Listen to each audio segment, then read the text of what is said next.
Hello mga kananay, magandang araw. Ayan, magluluto na naman nga tayo ngayong araw na ito. Kaya, ayan, magsisimula na tayong maglinis ng ating mga gulay. At ito nga pong ating gulay na iluluto ngayon. Ayan, hindi na bago sa inyong paningin dahil nagluto na tayo nito dati. Ngayon, sasaluan naman natin siya ng ibang gulay pa. Yan, lilinisin lang natin na ganyan. Babalatan lang natin. Ganyan lang natin siya.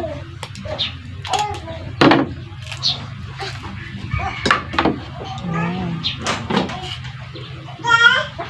Habang tahimik yung kambal, tayo na mag-asikaso ng ating mga lulutuin. Alam niyo namang mga ang nanay kapag ka natahimik ang mga anak, ayan, nananamantala na para makausad-usad sa mga trabaho at gawaing bahay.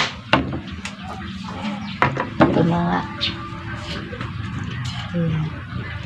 Kinuha ko lang to sa tabing bahay dyan.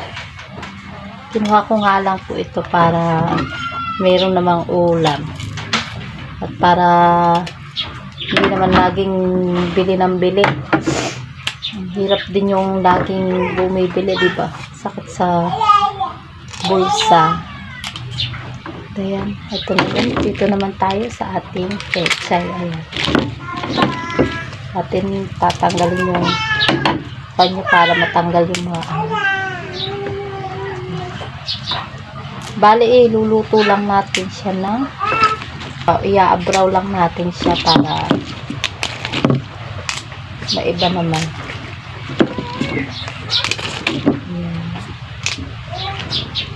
Sariwang sariwa ang mga gulay.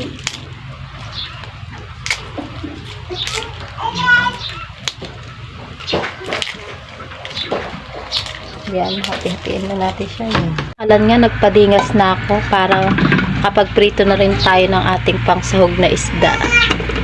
Yan.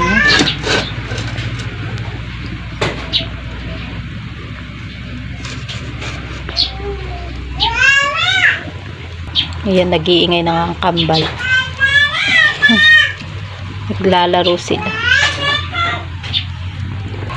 Ang mga kananay, lagyan na natin ng mantika. Ayan, nakikita nyo nga ang aking mantika, may plastic dahil sobrang lamig dito sa amin at panigurado pagka ganyang panahon nagtutulog yung mantika o nagbubuo-buo, kaya yan, lagyan ko ng plastic para hindi masyadong ginawin.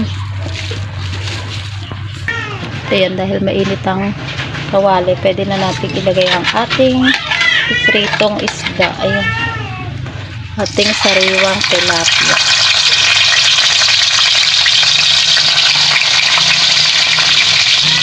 Hintay na lang natin maluto yan, maprito. At balik na nga po tayo sa ating ginagawa kanina, ang ating pagsisimay ng ating. Ayan, diretso tayo sa ating ginagawa kanina.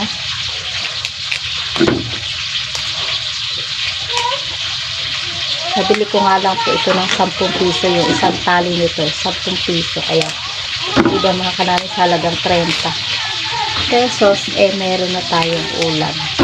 Dahil ito, libre lang naman.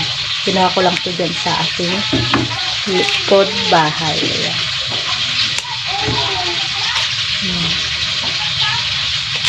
Sa mga hindi pa nga po nakakaalam, ito po yung bunga ng malunggay. Ayan.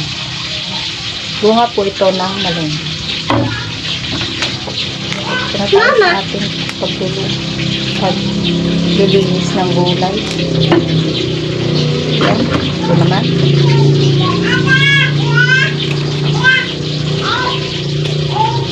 Okay na bagay nga po ito para sa ating mga mahihilig sa gulay at sa mga mahihilig sa mga binagoong amin.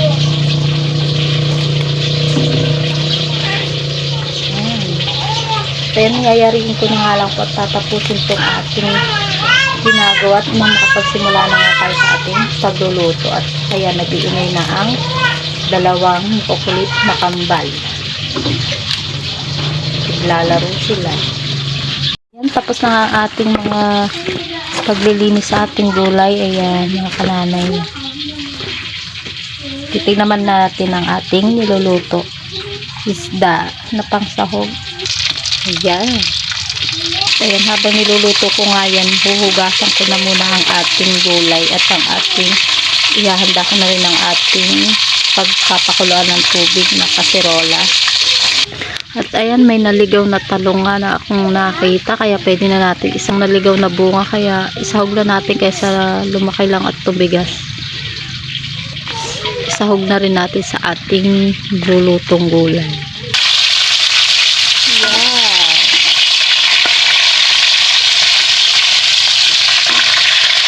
Baliktad pa natin siya para lutong-luto.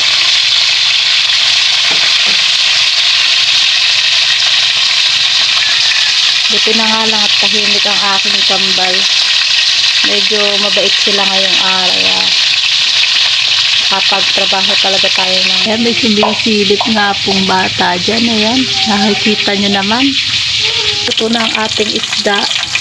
Pwede na nating haluin. Ayan, iinit ko nga muna sandali itong ating sabaw ng sinigang kagabi. Sayang naman. Sabi nga nila, sa bawat ulam, may sabaw. Ayan, pwede higupin mamaya pagka kumakain na tayo. Pwede nating higup-higup. Lalo na sa akin na kailangan laging may sabaw dahil nga nagpapa-breast milk ako, kailangan meron tayo laging sabaw para sabi nila mas dumadami yung gatas. Parang totoo naman po dahil malakas naman talaga yung aking gatas kapag ka may sabaw. Yan, napainit ko na nga ang sabaw. Yan, may kamyas pa.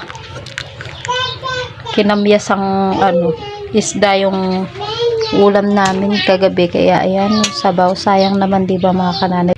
Ayan, sasalang na natin.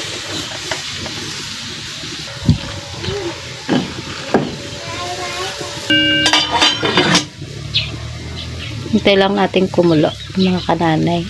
At ayan, habang mainit pa nga yung sabaw, ayan, napagdesisyonan ko ng lagyan ng konting lamig at kumain nga ng kahit kaunti para talagang busog ang inyong kananay.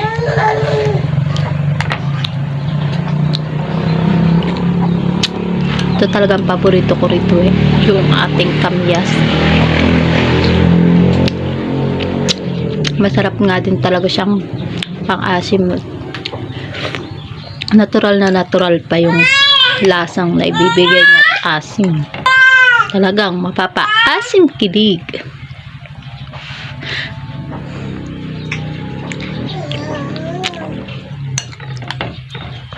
Ang kakain nga po muna ako, mga kananay. Mga kananay, kumukulo na. Lagyan na natin yung ating isda na ating pinrito kanina. Ayan. Lagyan na rin natin ng bagon. Ayan.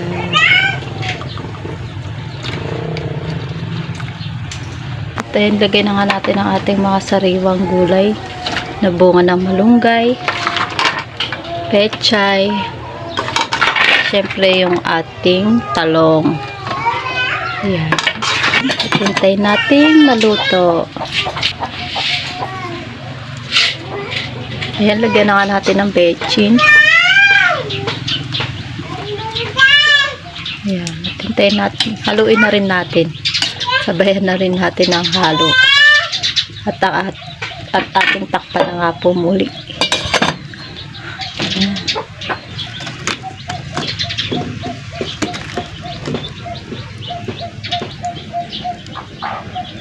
Ayan mga kananay, luto na ang ating gulay. Hanguin na nga natin. Dahil hindi rin naman masarap ang susak na gulay. Ayan. Dahil dyan, tikiman time.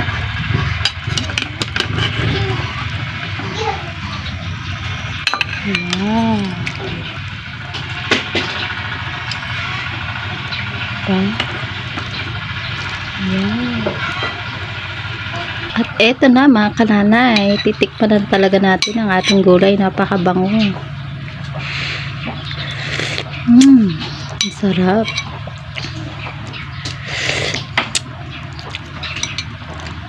Ayan. Ating bunga na malunggay.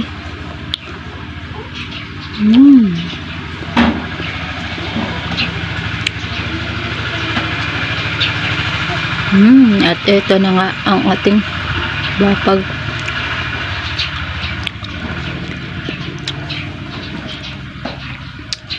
Mainit.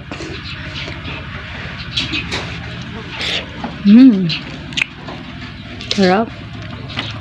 At ang nagpadagdag ng ating lasa, itong ating isda.